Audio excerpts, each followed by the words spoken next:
Howdy again, everybody. This is Doc with ThoroFan, and yes, I am currently sitting inside a stall down here in what is probably considered the horse capital of Florida, and that is Ocala, Florida. I am down here for a vet conference, but a good friend of mine also runs a rescue, which is called Pennsylvania Racehorse Rehabilitation, Rehoming, and Rescue, and they were, of course, based up in Pennsylvania, and now they have moved down to Ocala, so they are in the midst of rebranding themselves as kind of a Pennsylvania to Florida, East Coast, thoroughbred, off-the-track, thoroughbred rescue, and the work they do here is super, super important. So I decided to extend my stay a little bit, so to speak, and spend some time living in this horse stall, and I have been doing that for the last 3 days. It's certainly been an interesting experience, but I've been doing it for kind of a couple of reasons. One, to hopefully raise about $20,000 for PARR, the rescue, which they desperately need to be able to care for the off-the-track thoroughbreds that they do and continue to do the amazing work that they do.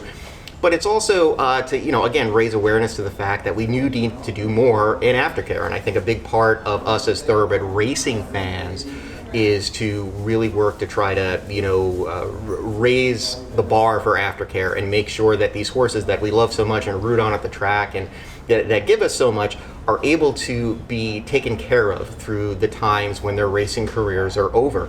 And I can tell you, just from being here for a couple of days, I mean, the sheer love that the people that work here and volunteer at PARR have for these horses. PARR takes in some of the really hard, difficult medical cases. So some of these horses are going to be what they kind of call sanctuary horses, where they're here on the farm for life. They have medical issues that require that. They really can't be adopted out for various reasons. And all of that costs money, and that is why I am kind of doing this to try to hopefully raise awareness and, again, funds. And you'll see that you can donate through the GoFundMe or directly at PARR's website. You can find those links in the description, in the video description here as we go along. And it's really important that everybody understands the needs that these horses have. As I said, they give us so much. As racing fans, we owe it to them to give back. So I'm asking anybody who possibly can who sees this, please donate. No amount is too small. We've had amounts, as small as $5 or $10, all the way up to, $1,000. And I myself have pledged $1,000 to the cause and have donated myself. So if anybody out there wants to go ahead and potentially match that, that would be very much welcome. And like I said, folks, just walking around here, seeing the horses, seeing the way they're cared for, and how important it is that they have the funds to be able to do this is really, really crucial to making aftercare work. I know a lot of people say, well, if the industry did things the right way and they looked at this and made some changes, we wouldn't need rescues like this because the industry would be taking care of it. And you know what? That's true. But unfortunately, the reality of the situation is that that's just not the case. And so these rescues do need to be in existence, and we do need to care for these horses this way. So if anybody can have a little bit of spare money, if you hit it big at the track, if you've got a little bit extra spending money, maybe even money that you were going to spend on a coffee or something like that, consider donating it. All of it 100% goes to the horses here at PARR.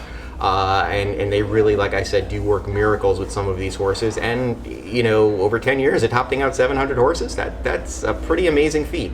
And they will continue to do it. They've even also worked taking in a couple of horses from the Caribbean, from Puerto Rico, working with some of the rescue groups there to take care of those horses and rehome them as well. So I am just about ready to finish up my stall incarceration time here. Going to be packing things up and moving on, hopefully enjoying a shower.